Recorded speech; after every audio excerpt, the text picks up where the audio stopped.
Hoy hemos establecido un puente entre Galicia y Grecia, entre Arteixo, donde nos encontramos, y Atenas, y le toca la palabra a José Luis Barreiro. A ver, yo me quiero sorprender solo de una cosa. Yo ya sé que hablar de estas cosas, cuando uno no se pone así siempre del lado no se mueve con simpatía, sí, cuando no se mueve por la simpatía, da la sensación de que uno tiene alma fría y corazón duro, ¿verdad?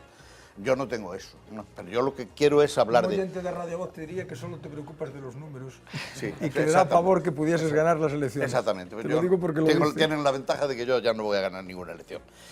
Hay una cosa que me llama muchísimo la atención, y es curioso porque que en España una persona no sepa lo que es la democracia se puede entender, pero en Grecia no es fácil que lo sepan porque las dos palabras que componen el invento son palabras que no griegas lo sepan, dices. Claro, que no lo sepan. Que no lo sepan, claro. Y por eso, a ver, en todas las intervenciones que ha habido de los ministros, del ministro Varoufakis, del ministro Euclides, el profesor griego, esta señora que acaba de intervenir, en todas está absolutamente ausente la idea de que los griegos han cometido un error.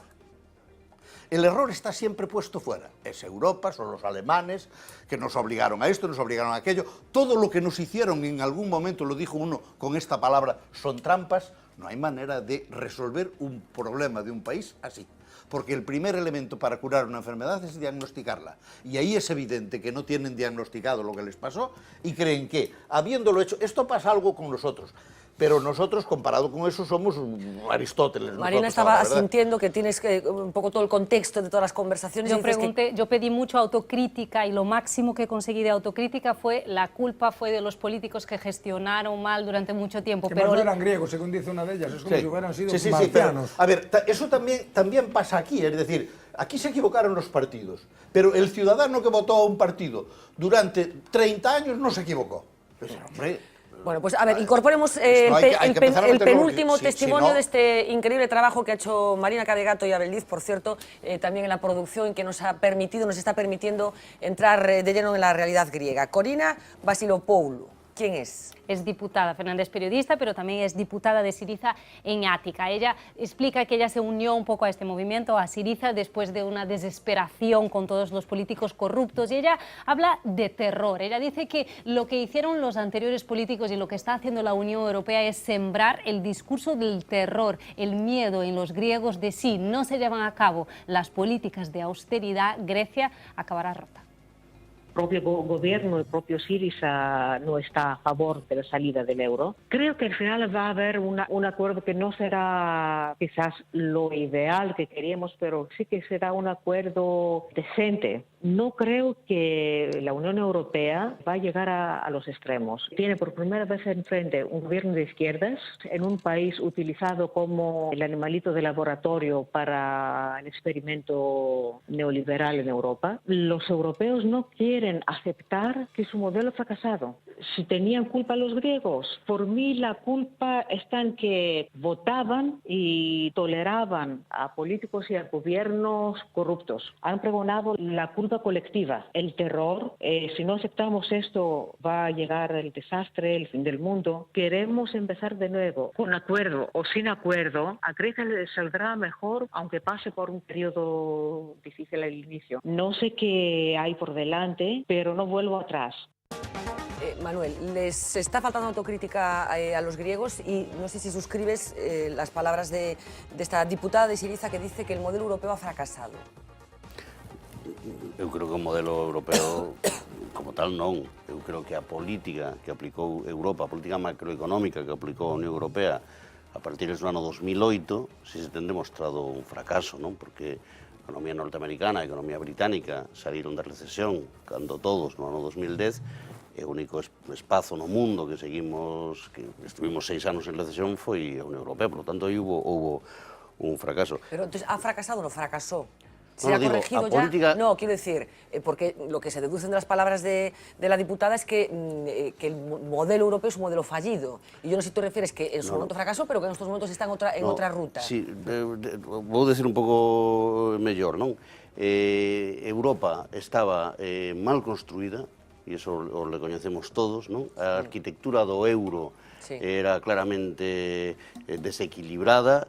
Agora mesmo hai un proxecto por parte da Unión Europea para que para o ano 2017 exista un orzamento de verdade, exista fondos de intervención nos mercados monetarios, exista incluso un sistema de desemprego común para todos os cidadáns europeos para esas crisis asimétricas. Entón, eu coincido, se do que se está falando da política macroeconómica a partir do ano 2008 foi un fracaso absoluto e mesmo tuvo que ser modificada para que Europa empezara a sair. Os gregos, eu creo que nas intervencións que estamos vendo lles falta esa autocrítica, non? Que é deixar que o seu país chegara a ese nivel. Pero é certo que teñen moitos motivos para estar enfadados, e eu vou dar un. Se fala do rescate de Grecia. Rescatar é unha cosa positiva, non? Cando te rescatan é que te salvan a vida. A Grecia rescataron 2 veces, e salvaron a vida 2 veces, non? Grecia sigue tendo exactamente a mesma débeda máis agora da que tiña antes, non? Porque en que consistiu o rescate?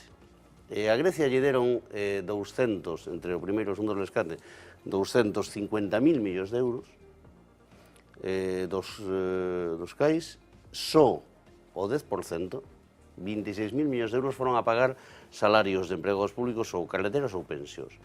O resto foi o diñeiro que entrou no goberno griego e que serviu para pagar os bancos alemáns e franceses que tiñan débeda. Porque a día de hoxe, o 95% da débeda pública griega non está en bancos alemáns, ni en franceses, ni en españois.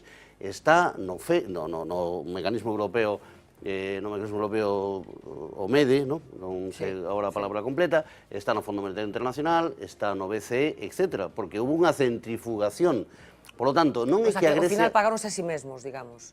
O rescate europeo serviu para pagar os bancos que tiñan comprado débeda griega a unos precios con unha rentabilidade enorme. E que se libraron de la porquería. E que o deixaron en mans dos instrumentos públicos. Que quero decir con eso? Que os 250.000 millóns de euros non serviron para liberar, porque rescatar en principio sería eso, bueno... Ni siquiera para reestructurar o país, para facer as cousas de outro xeito? Non, digamos, o dinheiro entrou por unha porta, o que cambiou foi de acreedor, para que os bancos alemáns e franceses puderan sair. Deixadme que introduzcamos o último argumento, que é o único... Marina, un pouco crítico, que ve as cosas de outro punto de vista, niega que la situación en griega sea tan devastadora, que estén en situación prácticamente de crisis humanitaria, introduce algunos matices, aunque no al 100%, pero sí es un discurso un poco diferente. Nos ha costado muchísimo, Fernanda, a nuestra productora Abel, muchísimo encontrar a alguien que fuese un poco crítico con Syriza, y hemos encontrado el testimonio de este profesor de la Universidad de Salónica, se llama Constantino, y él básicamente lo que dice es que Syriza tiene un discurso incoherente, un poco de acuerdo con lo que decía Manuel, es decir, que sus propuestas no están siendo lo que está poniendo en práctica ahora mismo, y él habla de la situación de Grecia ahora mismo como una gran paradoja. Él dice que por un lado los griegos están esperando y cada mes es una tortura esta espera para que pase algo que cambie la situación de Grecia, pero que por otro lado no se atreven a criticar a Syriza porque les gusta la presión que Syriza está haciendo, porque le está dando algo de importancia a Grecia dentro del contexto europeo. Entonces ahí hay una contradicción y quizás eso es el motivo que provoca esta actitud un poco congelada. Están viviendo, me imagino, un dilema. Por un lado les halaga un poco esa actitud del gobierno contestataria, pero por otro lado no aceptar todo lo que le ofrece la parte europea, digamos, sí. Ha generado toda esa situación un discurso de odio tanto de fuera como dentro. O sea, hay desconfianza, ese todos contra todos que le decía, pero también los mensajes que llegan del exterior, esta Europa que quiere unirse pero no ha conseguido unirse, pues es lo más penoso de todo. pues matices que se introduce y ese discurso del odio, ese discurso que de alguna manera les ha permitido a los griegos bueno, pues, sentir que son dignos, digamos, de ser considerados por el resto de Europa. Nos tienen miedo de alguna manera y eso nos hace importantes. Sí, y él sí matiza también la historia de los sueldos de los universitarios. Él dice que es profesor universitario, que él sigue cobrando, sí le han bajado el sueldo y que él no conoce a ningún profesor universitario que no cobre. Bueno, pues el doble discurso. Roberto, brevemente te doy 2 minutos y avanzamos. Vamos a ver, Syriza está practicando un nacionalismo griego, esto que es uno de los elementos fundamentales que yo creo está sosteniendo ese gran apoyo que tiene, ¿no? Decía don Manuel Azaña que no es suficiente con ser nacionalista, perdón, con ser patriota, que hay que tener razón. Es decir, que el patriotismo no sirve, no llega, ¿no? Uno puede ser muy patriota, pero si está equivocado, pues está equivocado, ¿no?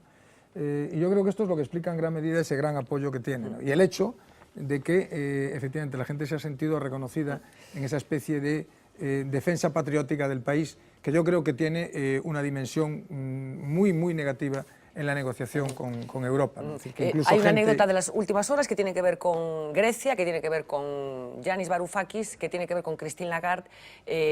No tenemos el corte, creo, pero la frase yo creo que es muy indicativa. Un encuentro que se ha producido en las últimas horas, como decía, entre Christine Lagarde, la directora del Fondo Monetario Internacional, y el referido Yanis Varoufakis. Y Lagarde lo saludó, le dio la mano y le dijo: la jefa de los criminales saluda al otro bando. Esto es lo que le ha dicho Lagarde a Varoufakis. No, él había dicho ayer o antes de ayer, que la actitud del banco era una actitud de millaje. Era una actitud criminal, dijo. Criminal. Necesito parar 70 segundos. No, 70 segundos, no, sencillamente para corregir a Manolo, lo hago siempre con el tema de Estados Unidos, y yo me gusta mucho Estados Unidos. Claro, la comparación con Estados Unidos, Manolo, es muy difícil, ¿no? Cuando dices, es que en Estados Unidos lo hicieron bien y nosotros lo hicimos mal. Claro, Estados Unidos es un país donde no hay Estado social. Y el despido es libre. No hay Estado social. En el sentido en el que Europa entendemos el Estado social, ellos hablan de welfare state, que es otro concepto, no hay Estado social. No hay Estado social. Entonces no se puede comparar con Estados Unidos. Por eso no pueden recortar. Por eso no pueden recortar, porque ya no hay que recortar. Como no hay sanidad pública, ni hay educación. El lío que ha tenido Obama con lo de la reforma sanitaria. 70 segundos de publicidad. Enseguida regresamos porque hay muchos más asuntos, incluida esa supercrisis de gobierno, no, pero de Partido Popular, que hoy ha comunicado a la opinión pública Mariano Rajoy. Creo que fuiste tú el que dijiste que parió un ratón, ¿no? Sí, parió un ratón. Parió un ratón. Pues luego vamos a mirarle a los ojos al ratón, a ver qué nos dice.